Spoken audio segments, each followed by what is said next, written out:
how to find personal browsing data settings on Samsung Internet Browser. Hello guys, in today's video I'm gonna show you how to find personal browsing data settings on Samsung Internet Browser. First, then open the browser and click these three lines here in the bottom corner, and after you click on it, click settings, and then just click this one, browsing privacy dash, this one here, personal browsing data.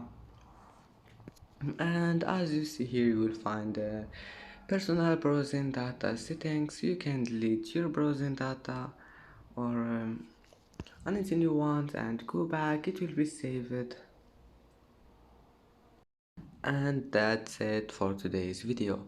If you like this video, don't forget like and subscribe, and thank you for watching this video until the end, and see you in the next video.